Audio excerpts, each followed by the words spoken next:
Welcome to my channel, The World of Science Fiction. Don't forget to like and subscribe to the channel.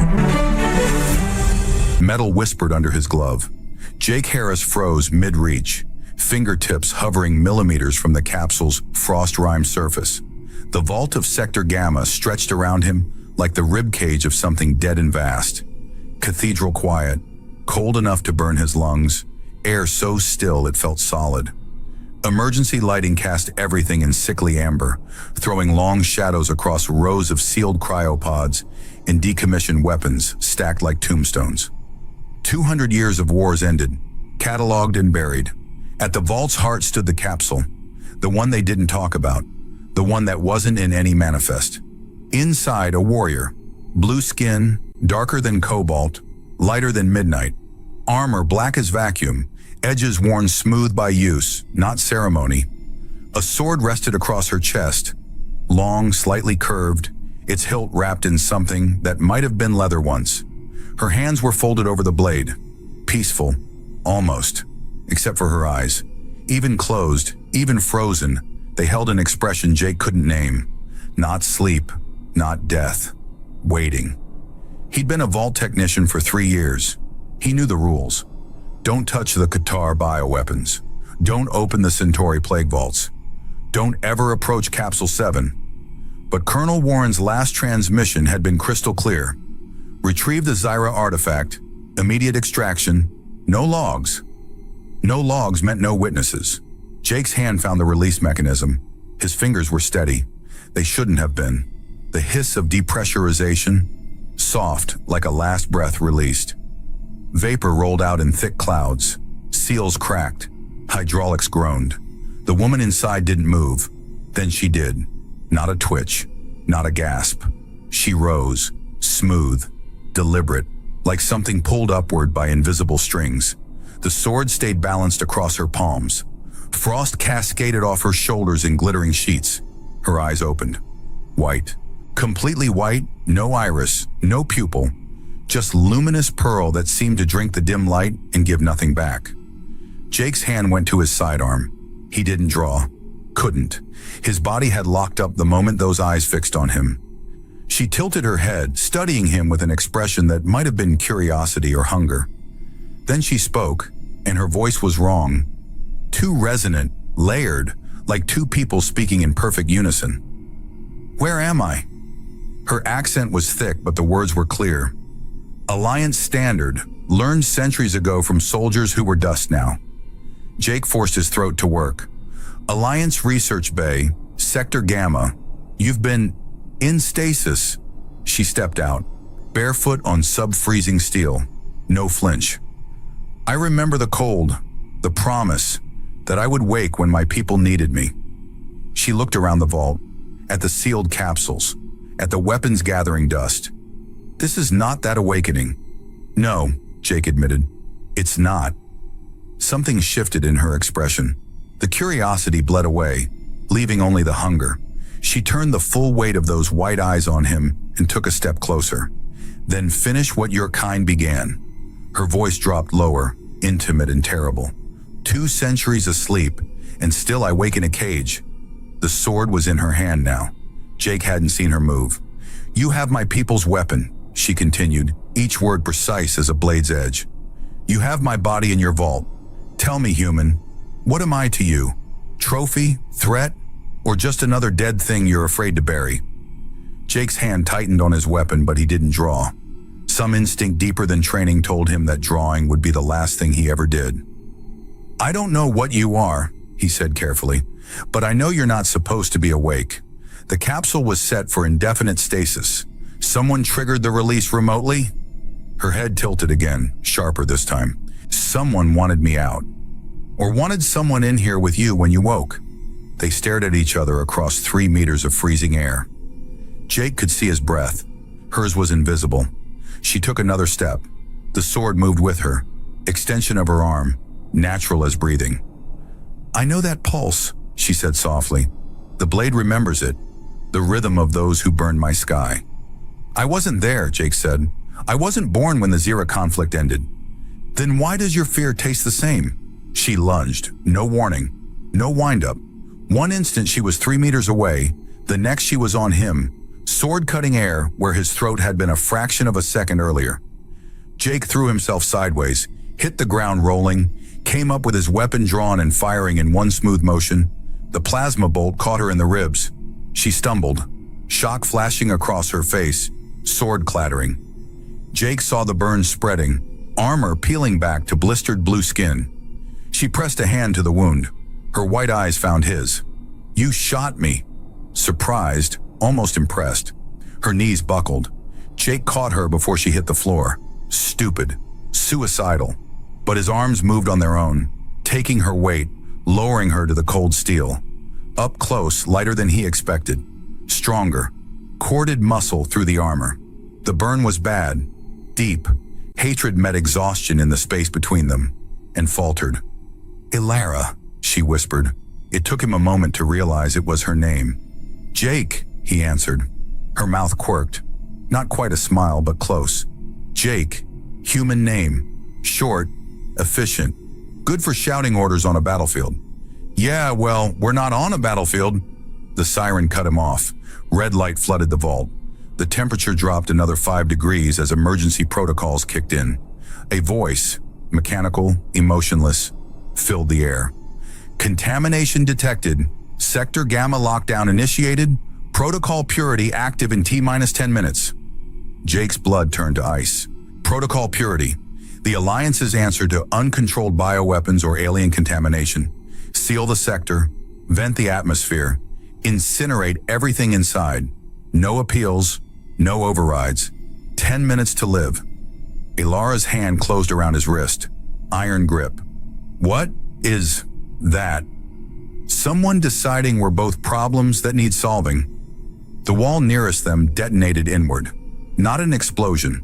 A breach charge precisely placed, blowing a hole through reinforced steel like it was paper. Smoke and sparks filled the vault as 3 figures lunged through the gap. Qatar mercenaries. Jake recognized the species immediately. Chitinous exoskeletons the color of dried blood. 4 arms ending in serrated claws, heads like beetles with too many eyes. They moved fast, insectoid and wrong, weapons raised. The lead Qatar's translator box crackled. "Target, the weapon, secure for transport, kill the human." Ilara was already moving. She rolled sideways, snatched up her sword with one hand, came to her feet in a crouch. The burn on her side wept dark blood, but she ignored it, her white eyes fixed on the mercenaries. "Behind you, 3 meters, left flank," Jake shouted. She pivoted instantly, blade cutting air. The lead Qatar jerked back, but not fast enough. The sword opened its carapace like a can, dark ichor spraying. It collapsed with a chittering scream. "Right side, 2 incoming." Ilara spun, parried a claw strike, drove her blade up through chitin and soft tissue beneath. The second Qatar gurgled and fell. The third had learned. It circled wide, claws scraping steel, trying to flank them both. Jake fired twice. Plasma bolts splashing against its shell, cracking but not penetrating. It charged him. "Strike!" Jake barked. Ilara's blade took it through the thorax from behind. It folded like a puppet with cut strings. Silence rushed back into the vault. Emergency lights painted everything crimson. The Qatar corpses leaked dark pools across the floor. Jake was breathing hard. Ilara wasn't breathing at all, or so controlled it looked like she wasn't. She lowered the sword slowly, deliberately, and turned those white eyes on him. "You gave orders," she said. "I followed them. You trusted me. Your voice kept me alive." A pause. "This is unfamiliar." Jake tore his sleeve at the shoulder seam. Clean break, good fabric, and pressed it against the burn on her side. She flinched but didn't pull away. "You bind me with enemy cloth," she murmured. "Not enemy." He tied the makeshift bandage tight, hands steady despite everything. Survivors. The strip of fabric, stained now with both their blood, his red, hers nearly purple, clung to her ribs like a silent vow. The siren pulsed. The mechanical voice returned, flat and final. "Protocol purity active. Sector sterilization in 10 minutes. 9 minutes, 40 seconds on the display. Ilara looked up at the countdown, then at Jake. "What does sterilization mean?" "Fire, vacuum, whatever kills fastest." Jake was already moving, scanning the vault's exits. "We need to get out, now." "And go where?" "You said lockdown." "Every door in Sector Gamma is sealed. Every vent, every hatch." He pulled up his wrist display, cycling through schematics. "But the protocol has to vent atmosphere somewhere. There's always an emergency exhaust, which they will guard." "Probably. Yeah." She smiled then, sharp and cold and utterly without humor. "Good. I would hate to leave quietly." Jake found the exhaust vent on the schematic. 3 levels down, half a kilometer through maintenance corridors designed for automated drones, not people. They'd have to crawl through spaces barely wide enough for one, navigate blind turns, avoid the Qatar reinforcements that were definitely coming, and do it all in under 9 minutes. "This way," he said, popping a maintenance hatch in the floor. Ilara knelt beside him, peering into the darkness below. "You first, or me?" "You. I'll seal it behind us. Slow them down." She dropped through without hesitation. Jake heard her land, solid thump, no grunt of pain, and followed. The hatch clanged shut above them. He welded it with 3 plasma shots, metal fusing into a solid scar. The corridor they'd entered was narrow, unlit, reeking of oil and ozone. Emergency lighting flickered weakly every 20 meters. Pipes and cables lined the walls like veins. 8 minutes, 10 seconds. They ran. Ilara moved like liquid, sword held low, adapting to the terrain without hesitation. Jake guided her with short, sharp calls. Left, duck, jump, and she obeyed instantly. No questions, no doubt. That strange synchronicity from the vault had followed them into the dark. They hit the first intersection. Jake checked the schematic. Right turn 10 meters, then a plasma bolt seared past his head. More Qatar, 4 of them blocking the corridor ahead. Translator boxes shrieked in overlapping harmony. "Nowhere to run, mammals!" Ilara didn't wait. She launched herself forward, sword flashing. Jake fired over her shoulder, laying suppressing fire, and together they carved through the mercenaries like a scalpel through rotten meat. When it was over, 15 seconds, no more. They kept moving, no pausing, no checking wounds. 7 minutes, 30 seconds. "Why do they want you?" Jake gasped as they ran. "My people designed me to end wars," Ilara said. Her voice was steady despite the pace. "The Qatar collect weapons, especially weapons that work. You're not a weapon." She glanced at him, sideways brief. "Tell that to the 17 ships I destroyed." 6 minutes. The corridor terminated in a vertical shaft. Ladder rungs, slick with condensation, vanishing up and down into darkness. Jake's display showed the exhaust vent 3 levels below. "Down," he said, "fast." They descended. Ilara moved like a spider, barely touching the rungs, sword strapped across her back. Jake followed as quickly as he could, but she was faster. Impossibly so, already 2 levels ahead by the time he reached the first landing. "Jake?" Her voice drifted up from below, soft, wary. He dropped the last few meters and found her crouched at the bottom of the shaft, staring at a sealed blast door. The exhaust vent, their only exit. It was locked, biometrically sealed. And according to Jake's display, the lock required command-level clearance. 5 minutes, 15 seconds. "Can you override it?" Ilara asked. Jake pulled a data chip from his pocket, the one he'd found in Warren's personal locker 3 days ago, the one that had made him start asking questions. He slotted it into the door's access panel. Warren's voice crackled through the speaker. "Authorization accepted. Colonel Warren, Marcus. Clearance Omega." The panel blinked green. The door remained locked. Static hissed. Then Warren's voice again, quieter this time. "A recording, not live transmission. Purge the vault. No witnesses, no relics. The Zira project dies today." Jake stared at the panel, at the countdown. 4 minutes, 45 seconds. "He planned this," Jake said slowly. "The Qatar attack, the protocol activation. He wanted you awake just long enough to be killed in the purge. Plausible deniability. No awkward questions." Ilara rose to her feet. Her white eyes studied the door, the panel, the walls around them. "Then he has won." "No!" Jake ripped open a maintenance panel beside the door. Inside, a mess of cables, circuit boards, power conduits snaking toward the exhaust system's main grid. Every lock needs power. I overload the conduits, the door's magnetic seals blow. We get out. And the cost? Jake looked at the cables, at the voltage warnings stenciled in fading yellow, at the countdown. 4 minutes, 10 seconds. Whoever closes the circuit, he said quietly, takes the full charge. Enough to kill a human instantly. Maybe enough to burn out a Zero warrior's nervous system, Alara finished. She moved beside him, studying the exposed conduits. Which of us? Me. I'm expendable. No. She placed a hand on his chest, over his heart. This pulse kept me alive in the vault. I will not silence it here. 3 minutes, 50 seconds. Jake met her white eyes. Alara, I can't let you. You misunderstand. Her hand stayed on his chest. I am not asking permission. My people were slaughtered because soldiers like Warren feared what they could not control. If I die here, his fear wins. If I die saving you, she smiled, sharp and sad. Then I prove him wrong. She reached for the cables. Jake caught her wrist. There's another way. The sword, it conducted energy in the vault. When you took the charge from the capsule, the blade absorbed it. If you use the weapon as a lightning rod, her white eyes widened, just slightly. Channel the overload through the sword, not my body. It'll still hurt. Pain is temporary. She drew the blade, held it ready. Oblivion is forever. 3 minutes, 20 seconds. Jake grabbed 2 conduit cables, one in each hand.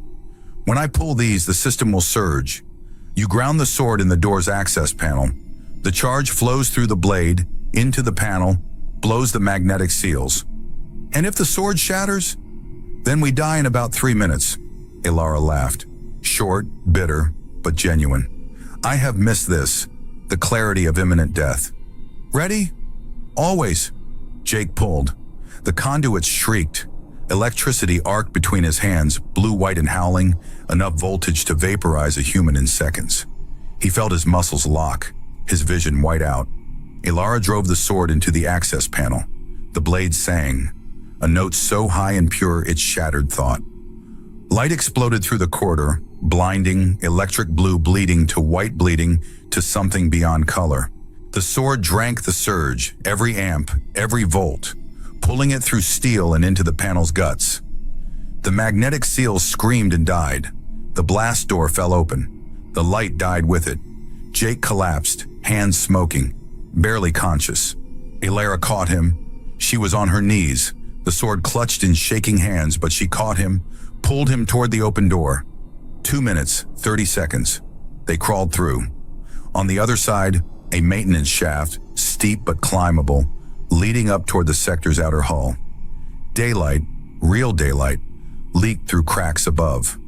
Come on, Alara gasped. Her voice was raw. Come on, human. Jake forced his legs to move.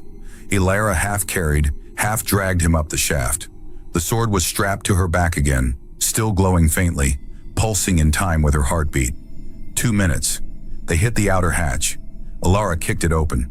3 times, each strike weakening the hinges, the 4th sending it flying into open air. They fell out onto the hull's exterior. Cold wind hit them. Real wind, carrying the smell of oil and rust and life. They were on the outer skin of the research station, clinging to maintenance rails, 100 meters above the planet's surface. Around them, the station sprawled like a metal city. Towers and domes and weapons emplacements, all of it silent, waiting. 1 minute, 15 seconds. We need distance, Jake croaked. When the sector vents, Alara was already moving. She grabbed him, hauled him onto her back, and ran along the hull. Her footsteps were sure, despite the speed, despite the narrow rails, despite everything. 50 seconds. They reached a junction point, a platform where 3 hull sections met. Alara dropped Jake, collapsed beside him. Her breathing was ragged now, finally human, despite everything. 30 seconds. Jake looked back at Sector Gamma, at the vault where he'd woken her, at the doors sealing hundreds of lost wars inside. 20 seconds. Colonel Warren's voice crackled through the station's external speakers.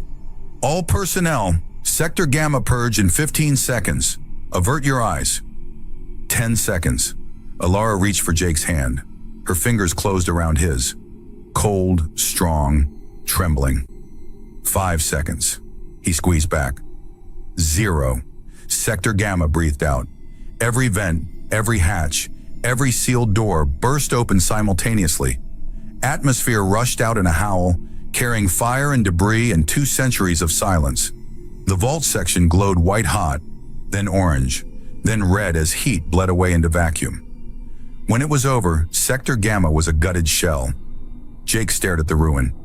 He killed it all. Every record, every artifact. Not all. Alara held up the sword. It still hummed faintly, still glowed with stolen electricity. This survived.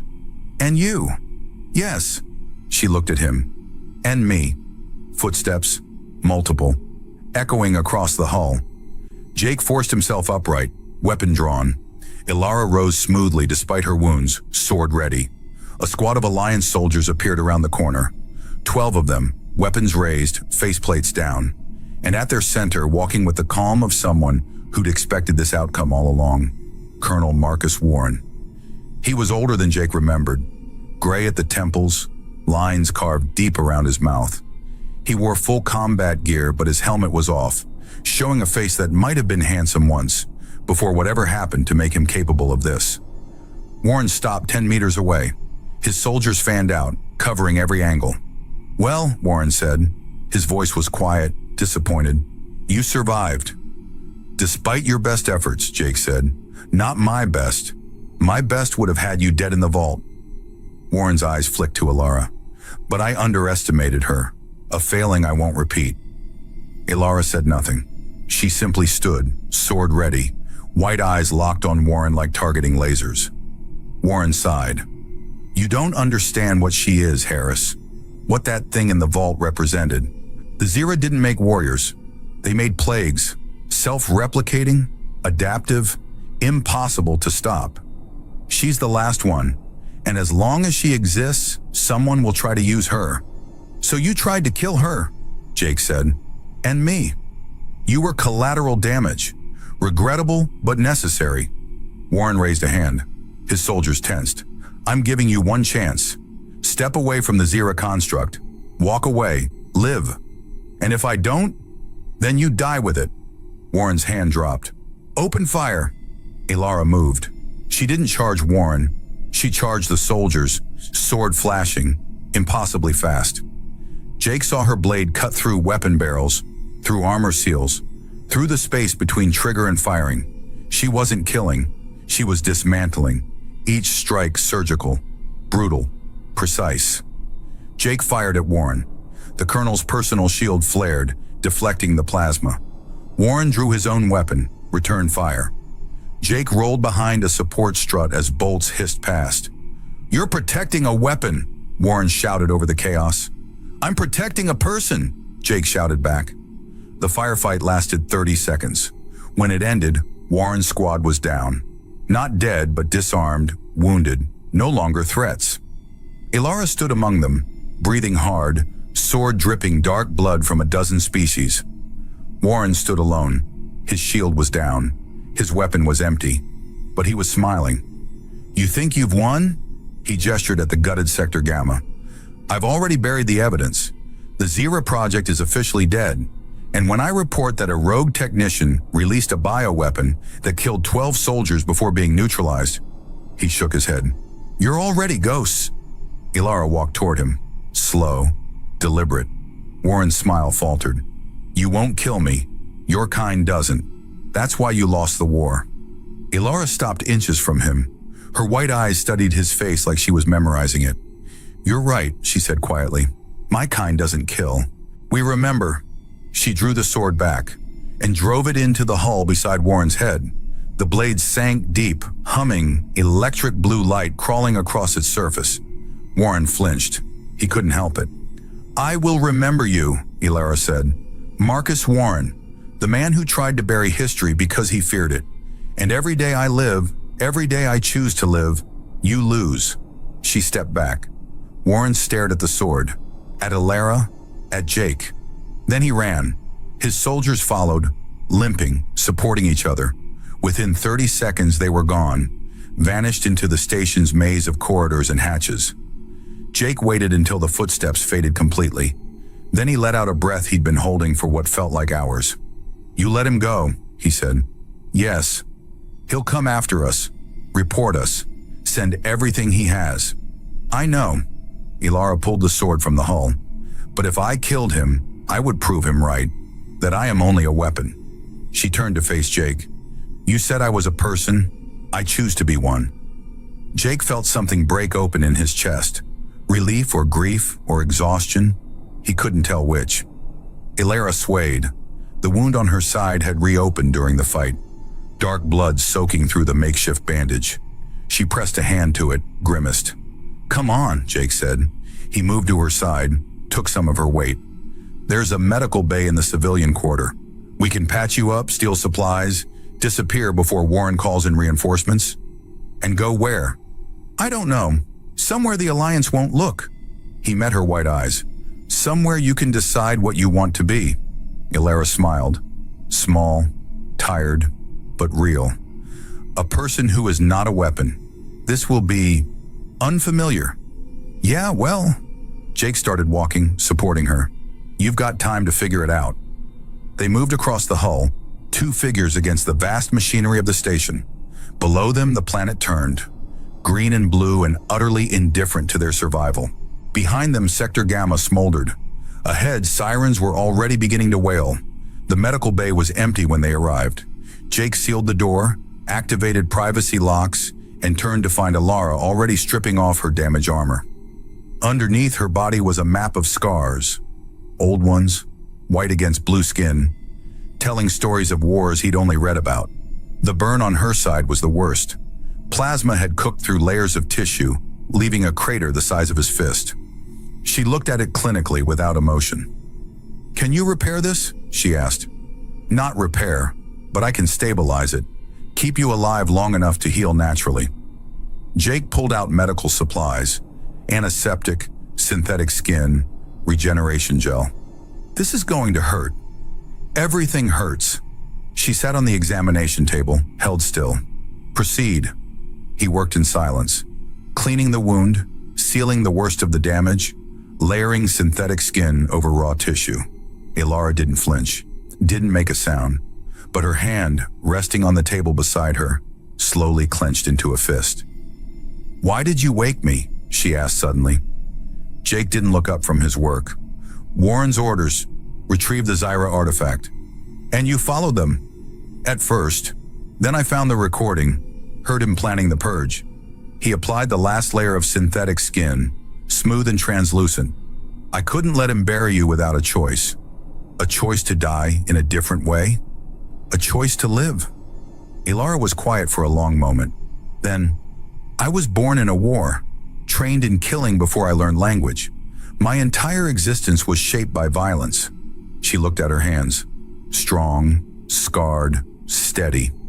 "What am I without that purpose?" "That's your choice now," Jake said. "Not Warren's, not the war's, yours." He finished sealing the wound, stepped back. The synthetic skin gleamed faintly, already beginning to bond with her natural tissue. Ilara touched it carefully, testing. "You have skill. Were you a medic before?" "Combat engineer. I built things. Sometimes I had to patch up the people who got hurt building them. And now? Now I'm a fugitive with a rogue Zyra warrior." He smiled tiredly. "Career change." She almost smiled back. "At least you are not alone in exile." "Yeah, there's that." Alarms screamed through the station. Warren's voice followed, broadcast on every channel.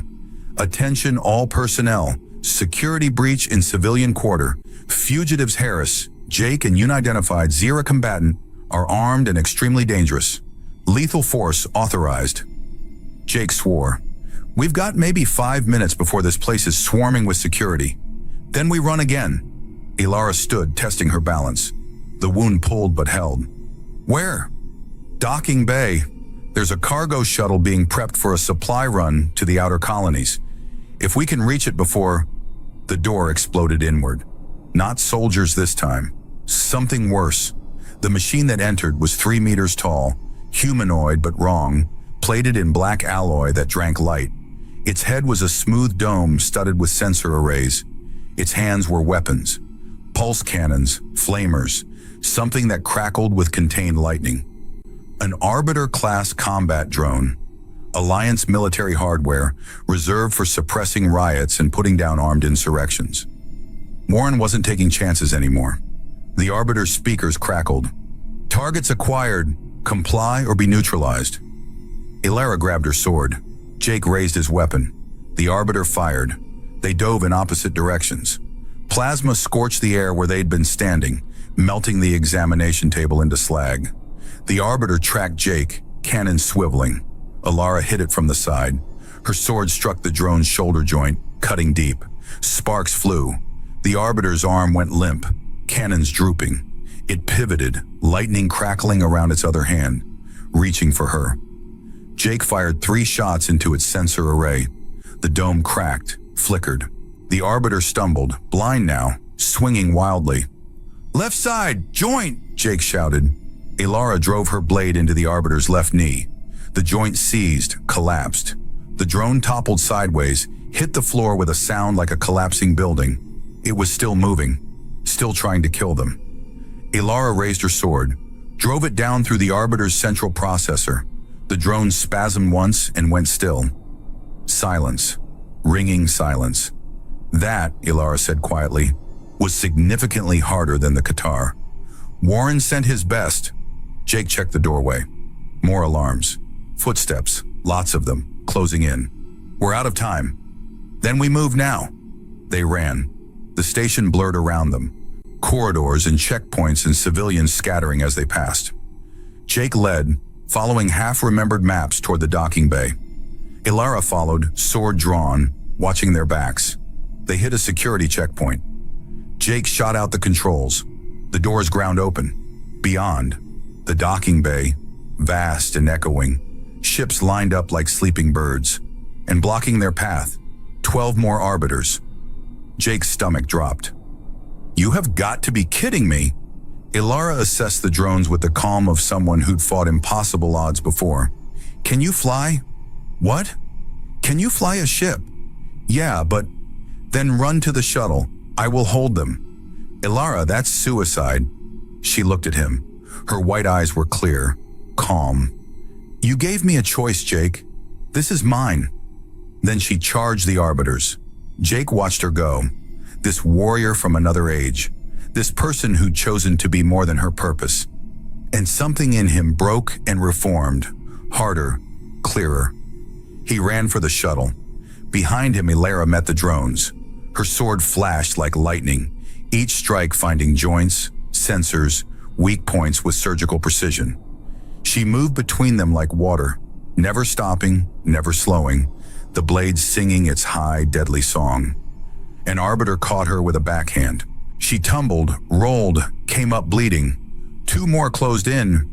Jake reached the shuttle, overrode the locks, threw himself into the pilot's seat and brought systems online. Engines screamed to life.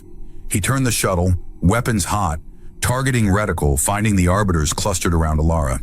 "Get clear," he roared over the comms. Ilara dove. Jake fired. The shuttle's forward guns tore through the Arbiters like paper. Metal shrieked.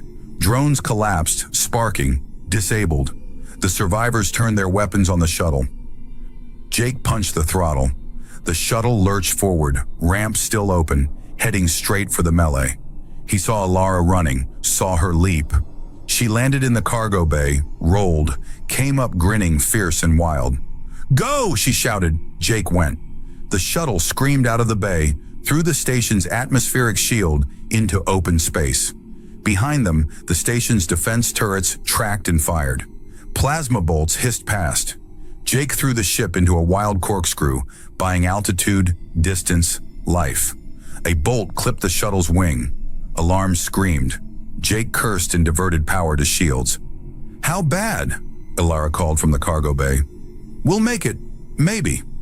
The station's turrets were tracking them, lining up for a killing shot, and stopped. Jake checked his sensors. The turrets had powered down, all of them, simultaneously. On the main view screen, a transmission forced itself through. Colonel Warren's face appeared, gray with rage. "You think you've escaped," Warren said softly. "You think stealing one shuttle changes anything? I have 17 warships in this sector. I have orbital platforms. I have resources you can't begin to imagine." Jake said nothing, just kept flying, pushing the shuttle to maximum burn. "But here's what you don't have," Warren continued. "Allies, safe harbors, a future. Because I will make sure every station, every colony, every rock with a transponder knows what you are. A traitor and a bioweapon. Enemies of humanity." The transmission cut. Ilara appeared in the cockpit doorway, leaning against the frame. Blood seeped through her bandages, but she was standing, alive. "He means it," she said quietly. "The hunt will not end." "I know." Jake plotted a course, away from the inner colonies, toward the frontier where Alliance authority thinned to nothing. "But he can't be everywhere. There are places out here even Warren can't reach. And what do we do when we reach them?"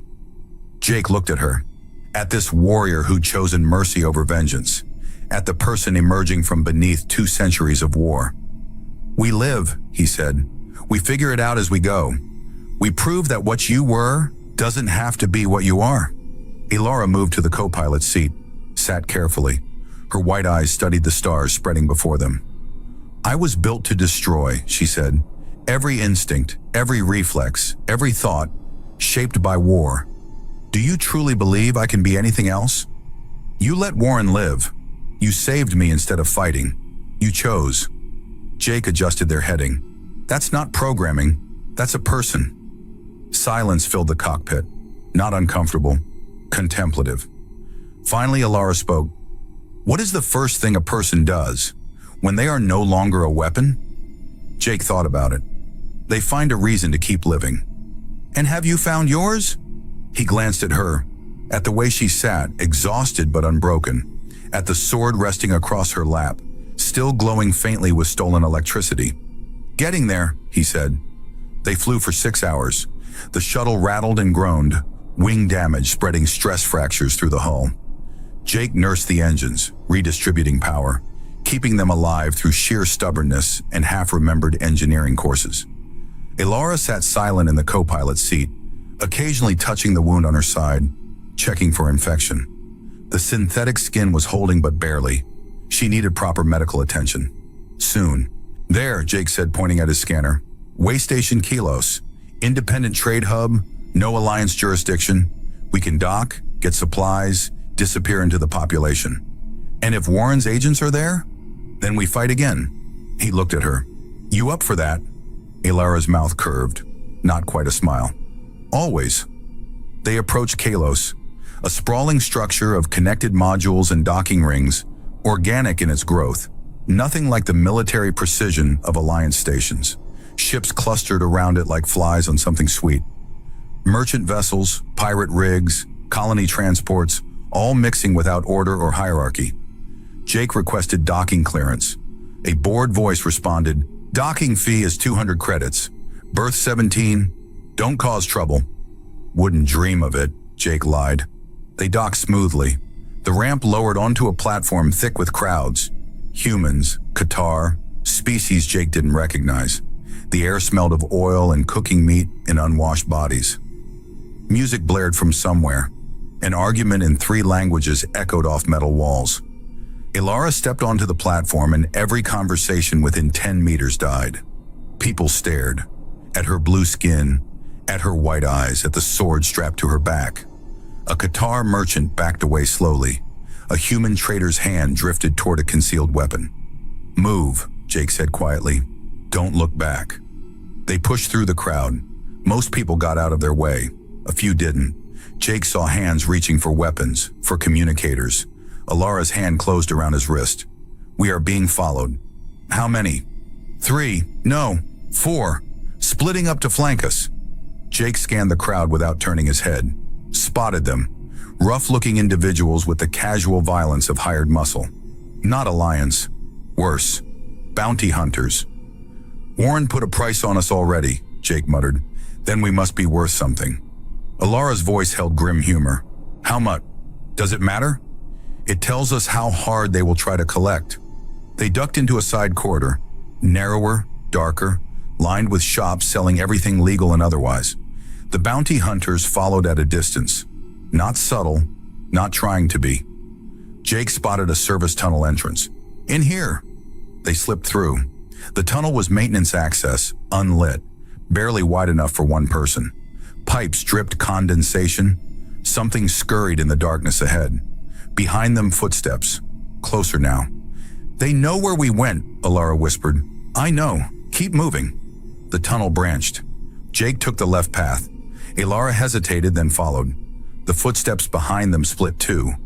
Two pursuers on their trail, two searching the other branch. They emerged in a cargo bay. Shipping containers stacked 3 high, loader bots dormant in charging stations. Empty. Silent. Too silent. Trap, Alara said. Jake turned to go back. The bounty hunters blocked the exit. 4 of them. 2 human, 1 Qatar, 1 something cybernetic and wrong. They had weapons drawn. Proper military hardware. Not the cheap guns civilians carried. The lead hunter, human, scarred, eyes dead, spoke. The colonel sends his regards. Dead or alive, he said. Personally, I prefer dead. Less paperwork. He raised his weapon. Alara moved first. She didn't draw the sword. She grabbed a shipping container, massive half-ton of sealed cargo, and threw it. The container hit the hunters like a wall. 2 went down. The Qatar scrambled aside. The cyborg caught it, servos whining, and pushed back. Jake shot it in the head. 3 times. The cyborg's skull cracked, sparks flying. It collapsed. The Qatar charged Alara. She drew her sword, parried its claws, drove the blade through its thorax in one smooth motion. It fell gurgling. The 2 remaining humans were already running. Jake let them go. They'll report back. Let them. Alara cleaned her blade on the Qatar's carapace. I want Warren to know we survived. I want him to fear it. Her white eyes were cold, not angry. Something deeper, colder. Jake recognized that look. He'd seen it in soldiers who'd lost too much and found something hard in the empty space left behind. Alara, I know what you will say, that revenge solves nothing, that we should run, hide, survive. She sheathed the sword. But running means he wins, means he buries what happened, means my people stay forgotten. And what's the alternative? Fight the entire Alliance military? No. She looked at him. We make him see, make everyone see, that the Zyra were not weapons, that what he tried to bury was history that deserves to be known. How? Alara pulled something from her armor. A data chip, small and dark, marked with symbols Jake didn't recognize. Before my stasis, my people encoded our history. Everything. Our culture, our wars, our choices. This chip holds it all. Jake stared. You've been carrying that the whole time? Where else would I keep it? In the vault Warren destroyed? She pressed it into his hand. This is why he tried to kill me. Not because I am dangerous, because I am proof that his version of history is a lie. The weight of the chip in Jake's palm felt heavier than metal should. We broadcast this, he said slowly. Warren will do more than send bounty hunters. He'll bring everything. Good. Alara smiled. Sharp, dangerous, nothing like the person who'd woken in the vault. Or maybe exactly like her. Let him come. Let him try to silence truth with violence. Let everyone see what he is willing to do. Jake looked at the chip. At Alara. At the cargo bay door where more hunters would arrive soon. He closed his hand around the chip. Okay, he said, let's start a war. They found a data broker 3 levels deeper into Kalo Station. The broker was a centauri, all tentacles and bioluminescent skin, floating in a tank of specialized atmosphere. Its translator was better than most, rendering its speech in near-perfect Alliance standard. You wish to broadcast restricted data, the broker said. Not a question. Across all channels, unfiltered, unencrypted. Yes, Jake said. The cost will be substantial. Name it. The Centauri's skin flickered through several colors. Calculation, amusement, interest. I do not want credits. I want story. What is on that chip that makes an Alliance fugitive willing to paint a target on his back? Ilara stepped forward. "The truth about the Zyra conflict, about what my people were, what your alliance did to us." The broker's skin went dark. "I remember that war. I was young, but I remember. The propaganda, the fear, the speeches about existential threats." A pause. And then silence. Complete. As if an entire species had never existed. "That's what this chip contradicts," Jake said. "The official history. Warren's history." "Show me." Jake hesitated. If they played the chip here, the broker would know everything. Could betray them. Could sell the information to Warren before they ever broadcast. Ilara placed a hand on his shoulder. "Trust," she said quietly. Jake slotted the chip into the broker's console. Holographic light filled the space, and a voice, old, weary but unbroken, began to speak in a language Jake didn't know. The translator struggled, then caught up. "I am Keeper Thelara of the Zyra Collective. This is our final testimony." Images appeared, not the monsters of Alliance propaganda. People, blue-skinned, white-eyed, but people. Cities, art, children playing in alien gardens. For 3 generations we lived in peace. We built. We grew. We asked only to be left alone. The images shifted, warships appearing in orbit, bombardments, cities burning. The Alliance came with offers of trade. We accepted. They came with demands. We negotiated. They came with threats. We defended. More images. Battlefields. The Zero warriors Jake had read about. The ones Warren feared. But the recording showed something else. Civilians huddled in shelters while warriors held the line. Not conquerors, protectors. They called us bioweapons. Dangers to civilized space. Threats that must be neutralized. The final image. A planet cracking, splitting, dying. We do not ask for mercy. We ask only for truth. That someone, someday, will know we existed. That we loved. That we chose to fight only when all other choices were taken. The hologram faded. The broker's tank was silent for a long time. Then its skin flared bright blue. Grief, Jake realized. The Centauri was grieving. "I will broadcast this," the broker said quietly. "Everywhere. Every station, every colony, every ship with a receiver.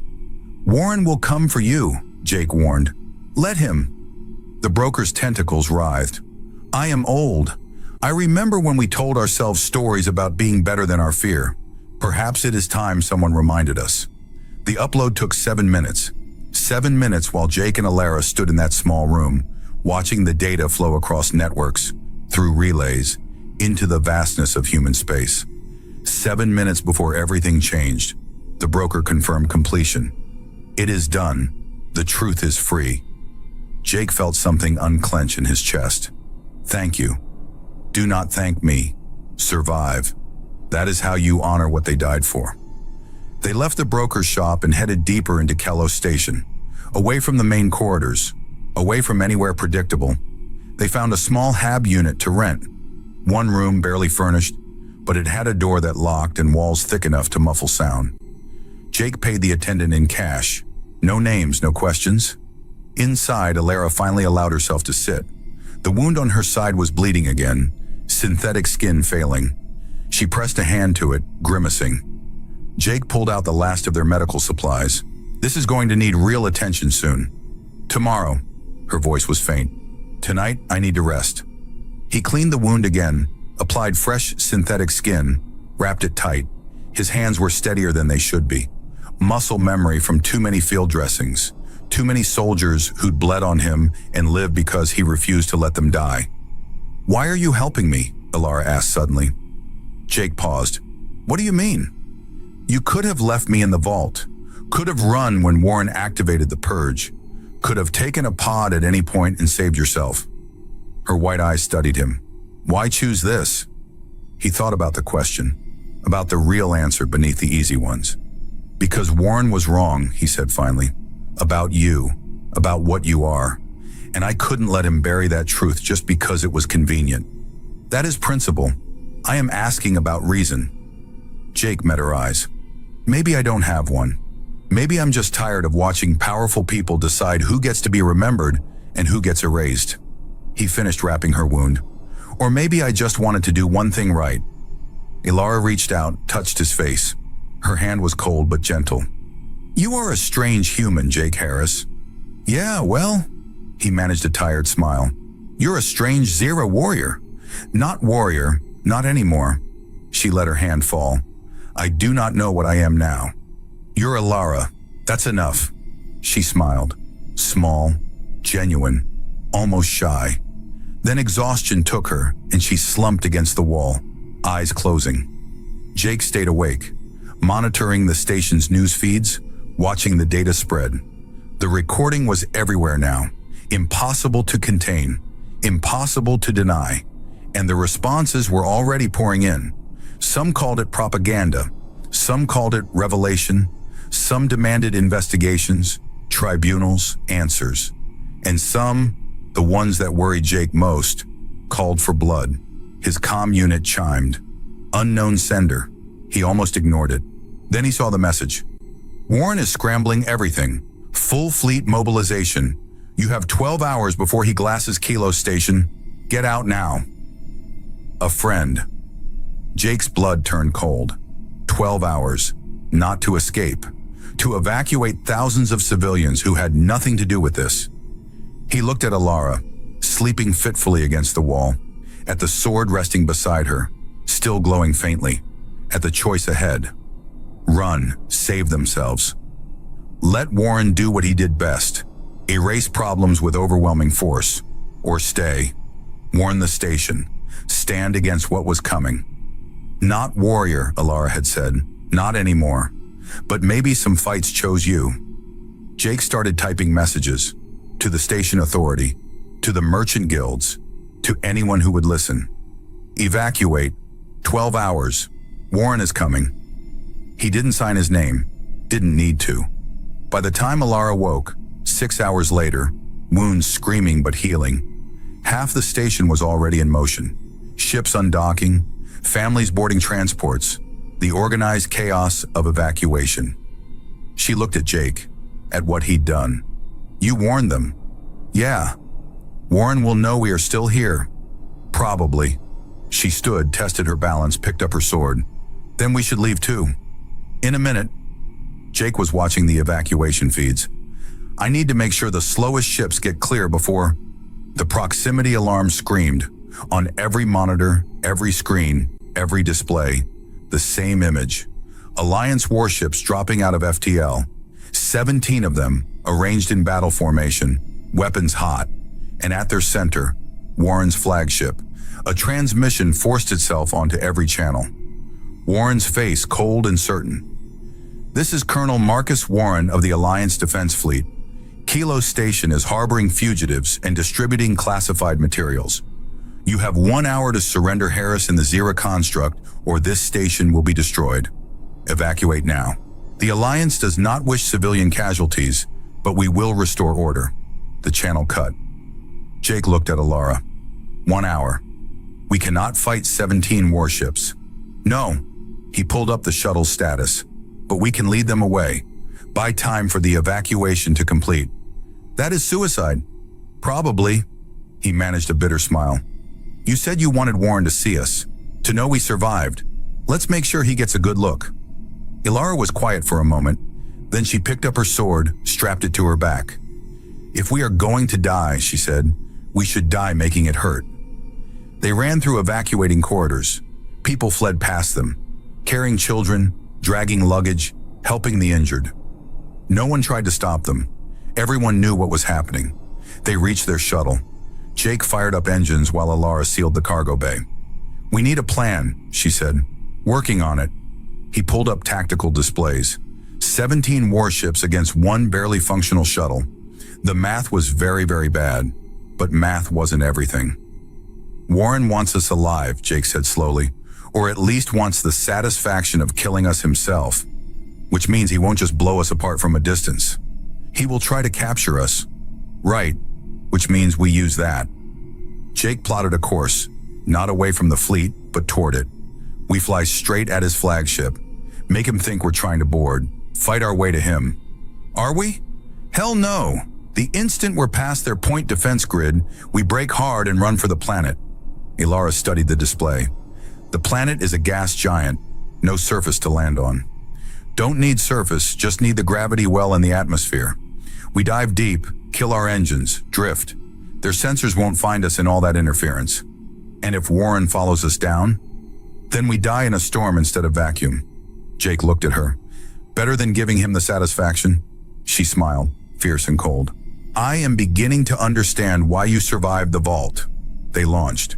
The shuttle screamed out of Kalo Station, heading straight for Warren's fleet. Immediately, every sensor locked onto them. Targeting solutions calculated. Weapons tracking. Warren's voice crackled through. Stand down, Harris.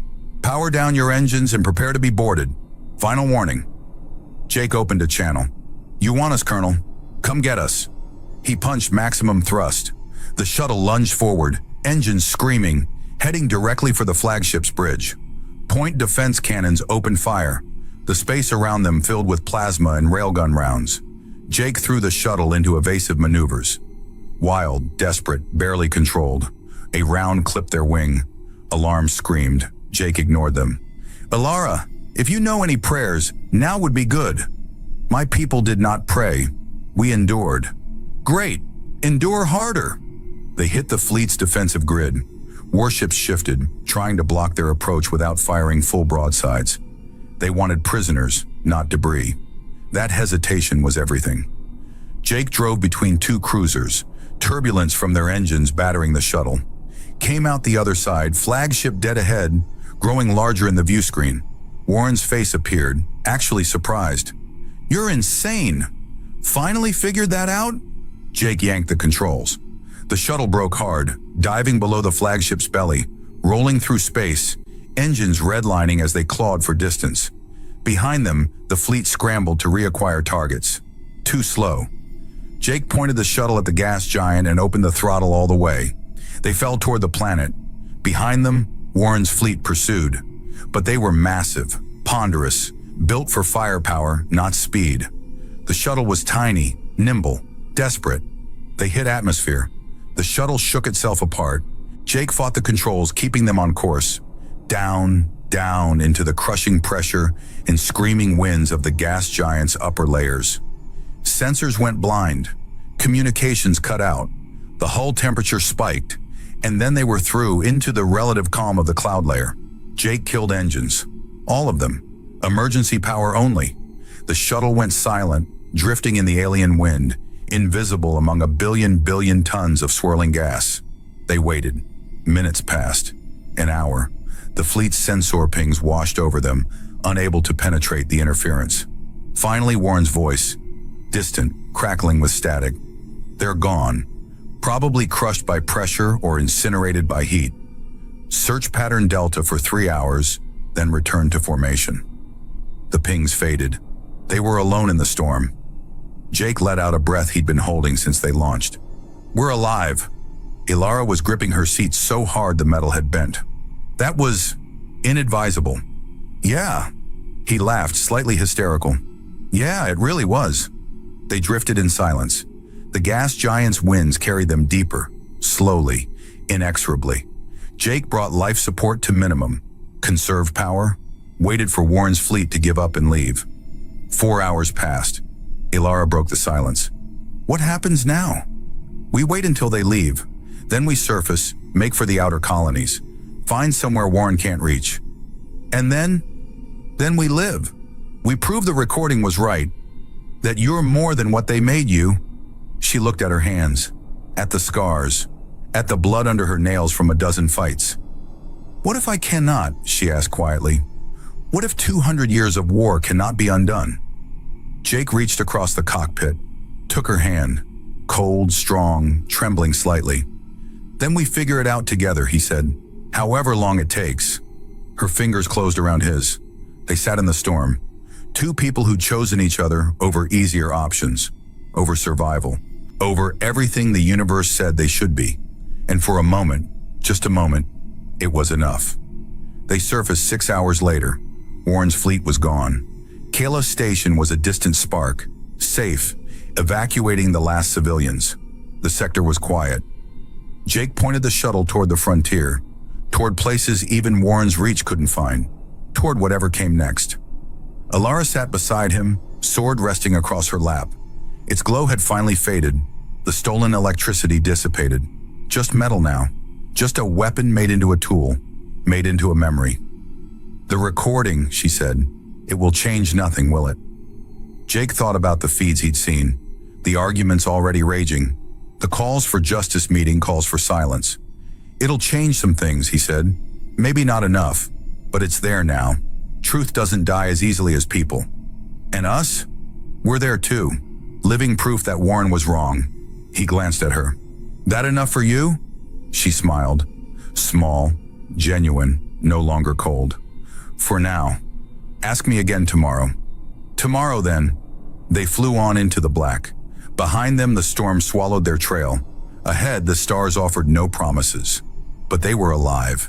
They had chosen.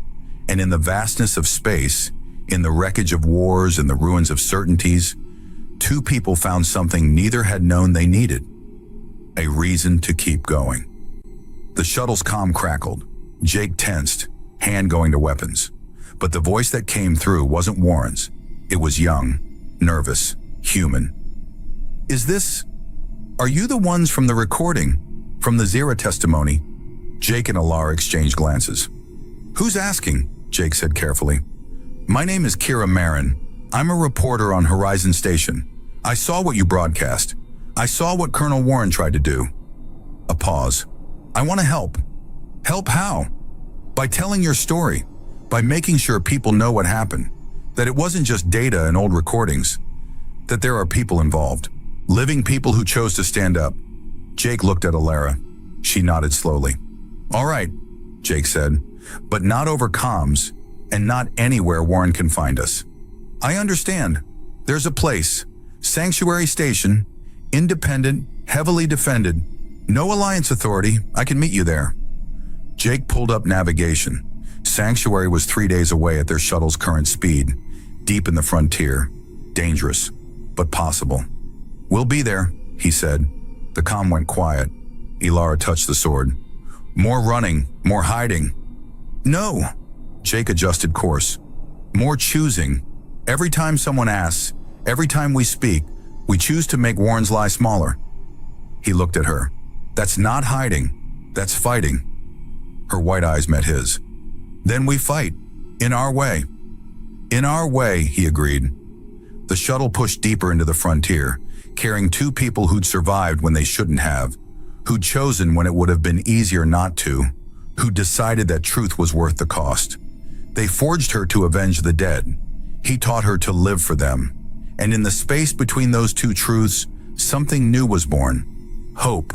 Not the easy kind. Not the kind that promised happy endings or simple answers. The hard kind. The kind that said, despite everything, we continue. And they did.